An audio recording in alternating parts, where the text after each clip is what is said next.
Anyway, that's the way it is.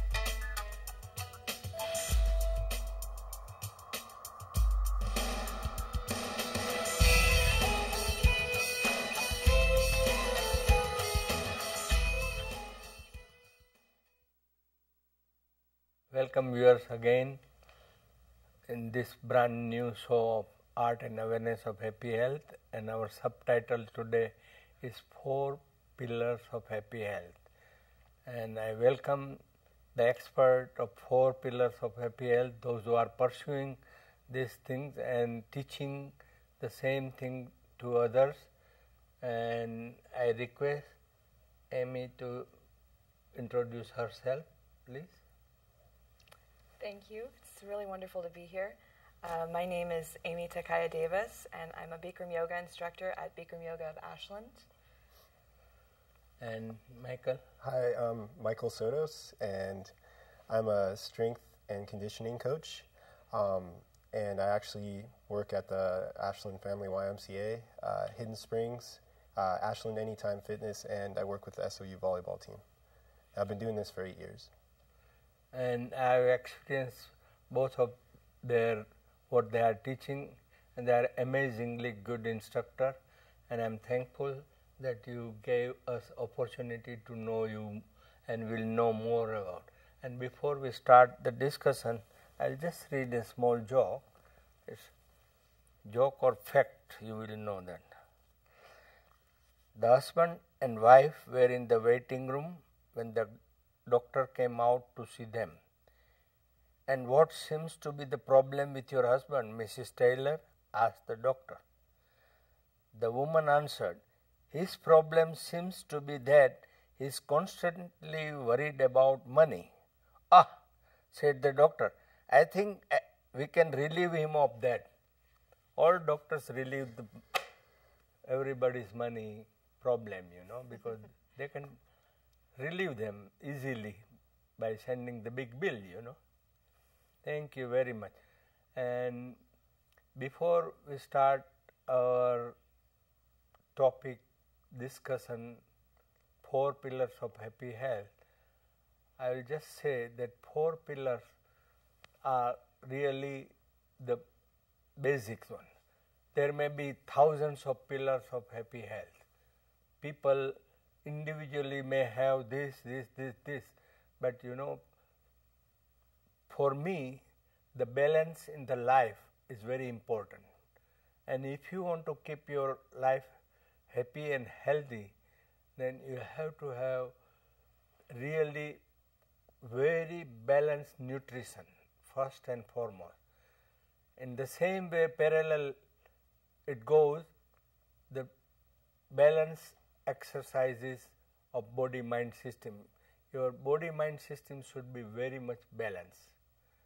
And then third and most important to me is meditation, prayer, silence, peaceful state, be in the nature and enjoy the life at its most with total awareness. And just other things, minimize your stress and strain of life and know how to relax. But we'll ask Michael, what is your idea about it, or what do you think the pillars of happy health? They're very important. It's not just exercise, even though I'm a fitness coach. Nutrition plays a huge role in it. I really think these days we tend to eat too much sugar. Sugar is added to everything, and I like to see people reduce sugar in their diet. That's a huge thing I see, and I just wanted to mention that. Also, rest and relaxation and the spiritual connection is an important part of it too. Relieving stress by meditation, making sure you take time off. I mean, I want people to exercise really with some intensity, but also the important part is actually the rest afterwards, so your body can repair, and that's how you grow stronger. That is the 4th pillar I didn't mention. Very, very balanced sleep and restful. People sleep, but if they are dreaming or they are tossing and turning, that's not, that may give the physical rest, but your mind should be totally relaxed with your sleep, and you must be really fresh when you get up in the morning, and that's very important. Amy, you are teaching very beautiful Bikram yoga, and you are a very good instructor. What is you want to add to what we are deciding, that how the people can remain happy and healthy? Well, I think a large part of it too is awareness. If you develop or you cultivate awareness in yourself, a lot of things stem from that awareness. We live in a state of distraction a lot, especially in this culture. We think of relaxation, of sitting in front of the television and watching television and just vegging out, like that's what we consider relaxation. But really, if you're more comfortable, if you start cultivating the awareness, everything will come from that. You will find yourself more attracted to healthier foods because you're aware of what you're putting in your body and the effect that it has on you when you eat it. And there are lots of ways to cultivate that awareness through meditation. What I found also comes to the second pillar of health, that the physical part of it, which is if you develop a practice of some sort that's a physical practice, and you use discipline in that practice, you do it all, in a regular schedule, whether you feel like it or not, and enjoy it, even if you're just enjoying how you feel afterwards. Yeah. The accomplishment of I did it, I didn't not do it. That discipline will develop an awareness in you around what working for something can give you. So,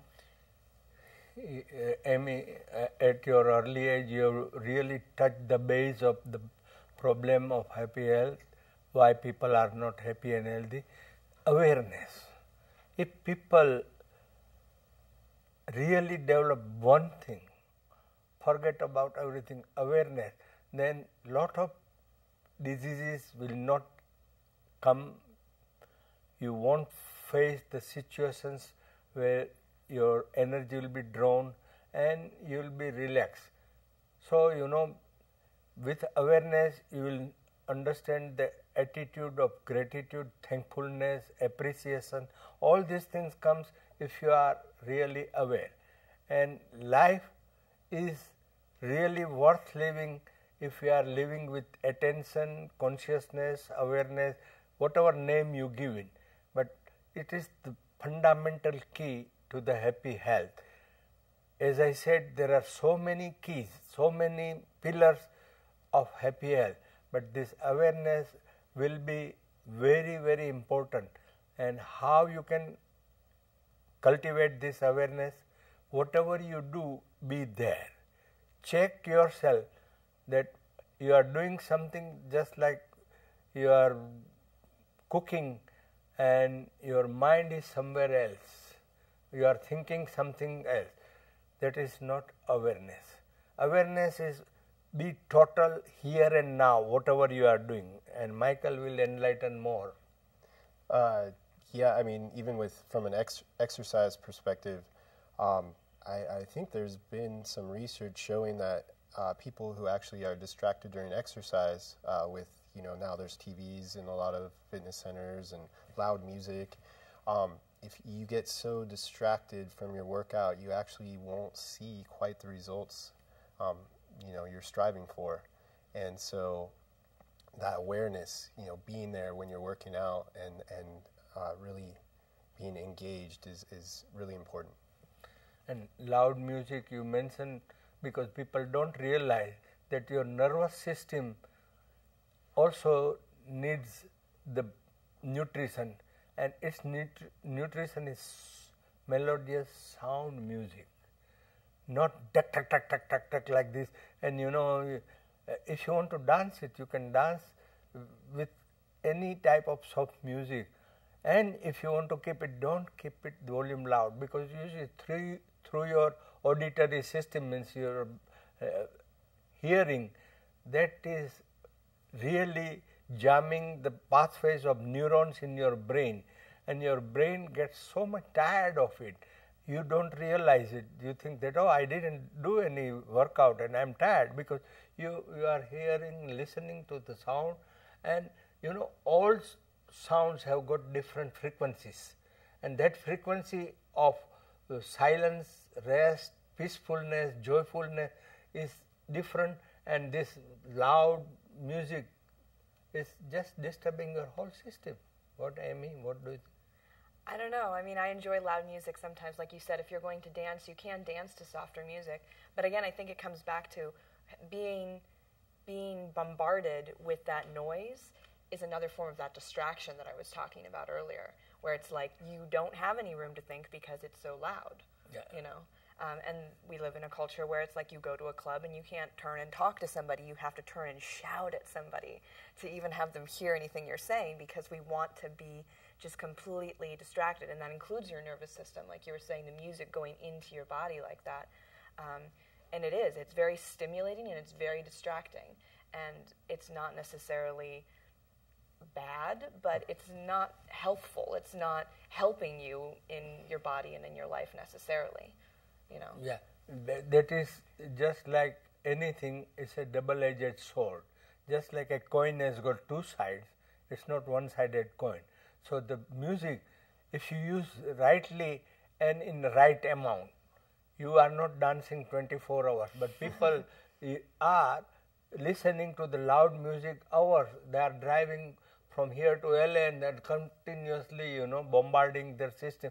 Yes, for practice you can keep it, but it is for the reason you are, and you are not telling that. But I will tell you that while dancing, you are releasing so much tension and so much, getting nourished by that dance, that who cares about loud music then? And I just wanted to add that, I mean, yeah, music isn't, I'm saying sometimes it can take away from your awareness. Sometimes it can be a helpful thing. Yes. I mean, it can push people to go harder and to go farther.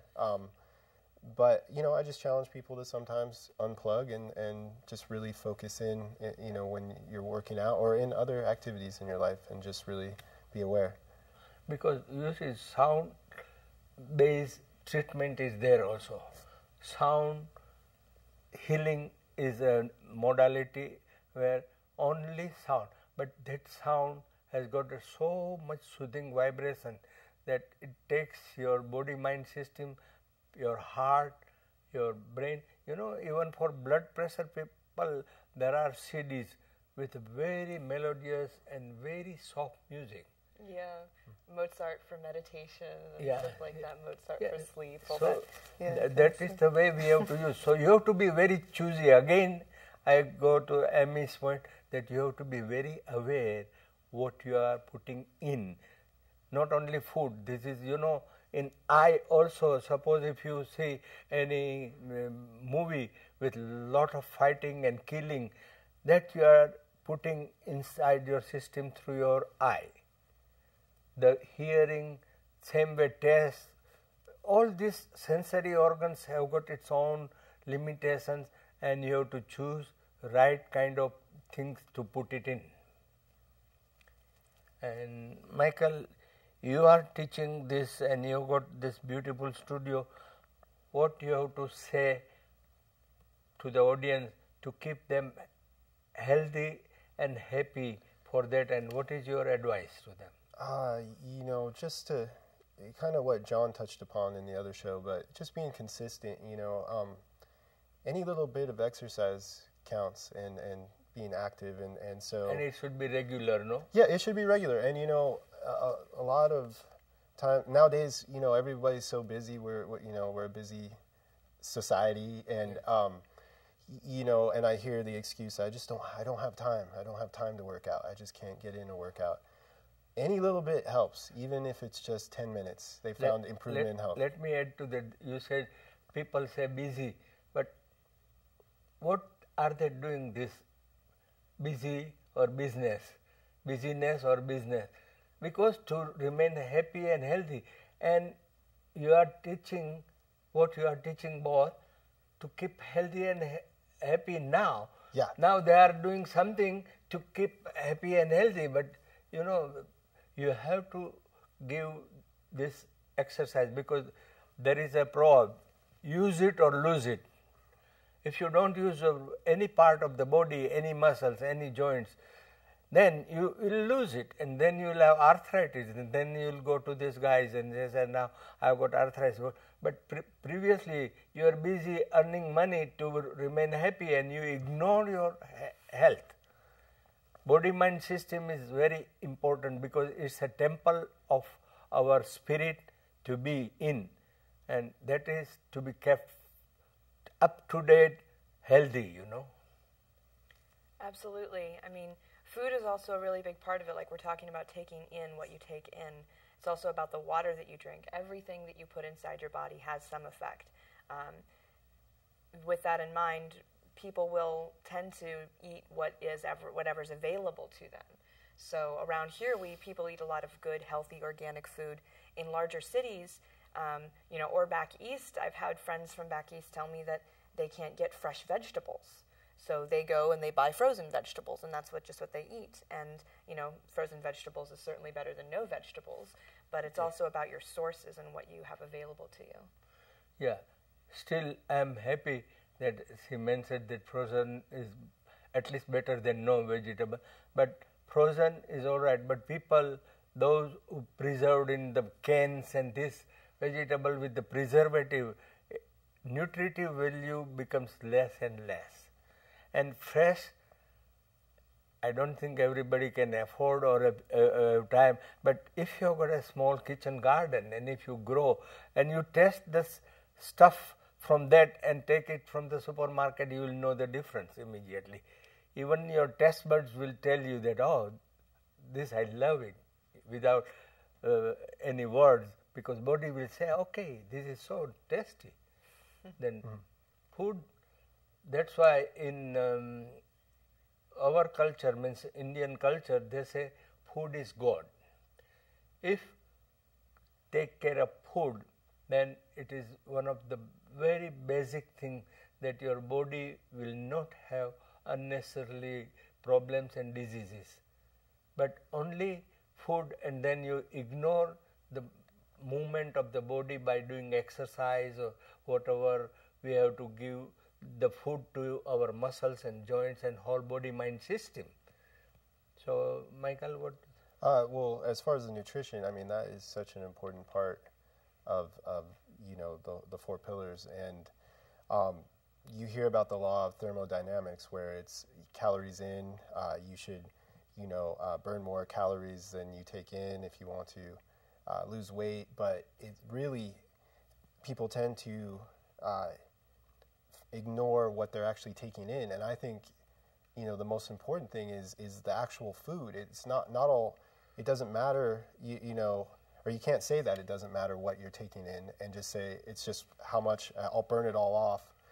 I think you really have to look at what you're eating, and then you can start to address how much you are eating and your calorie intake. But I think the good place to start is really looking at what you are putting into your body. And earlier, I think Amy said about the water.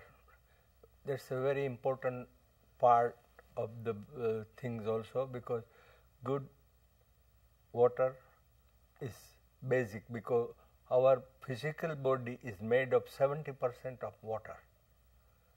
You will see total weight of your body, 70% is water. And if we don't take care of 70% part of our body, then we are not aware of what we should put it in, because good water will keep you, and enough water, because in the fast life people don't have time to drink water enough. You ask them and sometimes they, oh, I think 2 glasses of water, and they go on putting junk sodas inside, and in 1 can or 1 bottle of this soft drink, maybe 10 teaspoonful of sugar, which is a killer. If you ask me, it acidifies your system. This much sugar, then that's why there is epidemic of diabetes. You don't know why. Yeah, Amy, what you have to? I know nothing makes me thirstier than practicing Bikram yoga. You remember that? How thirsty you get in that Yeah. room? Oh my So God. in the regular practice of that, because you're sweating so much with the room, and in Bikram yoga it's 105 degrees, 40% Yeah, you humidity, tell so you're little bit in sweating. detail. Yeah, you're sweating. It's a yoga designed by Bikram Chaudhry, who lives in LA, and there's a studio here in Ashland. So 90 minutes in a room about 104, 105 degrees, 30 to 40% humidity ideally. Sometimes it gets out of hand depending on how many bodies are in there. But yeah, you're going to sweat more than you ever sweat in your entire life. And it does balance everything. It'll give you an appetite. If you don't have one, it'll start curbing and controlling your appetite. Your body will start asking for what it wants with this yoga. And it's also about that awareness that you create in that room too. But yeah, definitely after class, I see people drink a gallon of water. Not that that's the best thing to do. You need to take in electrolytes and trace minerals and all that kind of stuff too to balance out the sweating. But yeah, you definitely will get thirsty for water, not soda. Yeah, that is very important. But this too much of anything, even water, you have to be careful. As he said, that if you take water and no electrolytes, then it may disturb the homeostasis of your body, you know. And sometimes people can get confused because you see that extra water in the brain can give you problem also. So you have to be again aware of how much your body needs. And I tell you, I experienced one class with Amy, and I sweated, I think, like a hell after many years. Though I was not doing as she was telling, because she was so fast. I have never seen even fast plane going so fast. So, but you have to sweat your body, you know, that takes the toxins out, you know. What, Michael? Yeah, I agree. I mean, that's why saunas have been a big part of people's routines for, you know, for health. Sweating, and you get that out of exercise too. I mean, you know, and the yoga, that's a great way to do it. But also just working up a good sweat from lifting weights or going on a run is another great way to get that sweat going. What do you suggest for this today? So many cardiovascular diseases. Which type of exercise you will suggest to these cardiovascular patients, or to prevent the cardiovascular problem? Well, definitely the endurance exercise. You know, running's going to be you're going to get a lot out of running for your energy. For your work, you're going to get a lot of energy expenditure from it. But you know, there's lots of different forms. I mean, you can even play games if you enjoy sport like basketball. You know, fitness can be fun. I mean, but just getting your heart rate up. You know, if you do have cardiovascular problems, I mean, check with your doctor before engaging in those activities. But you know, riding bikes, there's so many choices, and doing yoga. I mean, you can get your heart rate up there too. Yeah. Swimming, does it help? Swimming helps too. Yeah, you know, with swimming, you might not get as much bone strength from it because you're in the water and you know, you're not getting gravity pulling down on you. So I do recommend if you swim that you do some kind of, some kind of impact exercise. I guess it doesn't have to be hard impact, but just you need to strengthen your bones, especially as we get older. Amy, what do you say? Well, also with isometric exercises too, you will strengthen the muscle closest to the bone. And there's been a lot of studies, or there's starting to be more and more studies about how that actually does impact your bone density. Having that muscle that's close to the bone, and that comes from holding a contraction for a period of time. So yoga has a lot of those isometric contractions. Or instead of just the rapid movement of lifting weights, if you hold something really heavy and hold it in a contraction, you're actually building the tissues closest to the bone instead of just the outer tissues that might look nice but aren't actually the real strength. And so I'd be interested definitely to find out what sorts of information the studies provide about how that relates to bone density, because it certainly does. So. And anyway, viewers must be knowing the meaning of yoga, because yoga is to make connection of body-mind system with your spirit, not only physical exercise. Yoga is a very broad spectrum thing, and it has got 8 limbs like Yama, Niyam, Asana, Pranayama, Pratyahara, Dharana, Dhyan and Samadhi. This is this Sanskrit words, but it is a very broad base, and it joins your body-mind system to your spirit. And again, that can be done only if you are aware what is happening in the moment. Unless and until you become aware and totally present in the moment, you cannot go in the spiritual journey. So yoga is a starting point there and ending point as well. You have to add, we have got little time now. Well, that's true, and it's funny to see, especially with Hatha yoga, which is very popular in the United States, the body yoga, which is what I practice. A lot of people go into it and they are just there for the workout. They're just there because they want to lose weight and they want to look good. And then suddenly they start noticing that they're thinking differently and that their life is starting to be different. And so they end up going for a physical thing, and they end up getting this mental and spiritual package too. And then It's a byproduct of it, and then other people, they go to it I went into it more for a mental practice to gain some control in my life, and I ended up getting this wonderful physical thing too that I, just really love, and, lost weight and feeling healthy and stronger than I've ever felt, so. Thank you very much. This much allows us today, and we'll have you again whenever you have got time from your busy schedule. And thank you very much. Thank you. And thank you, RVTV, our director Michael Jackson, and our beautiful crew, and SOU and viewers as well. Thank you. Remain happy and healthy.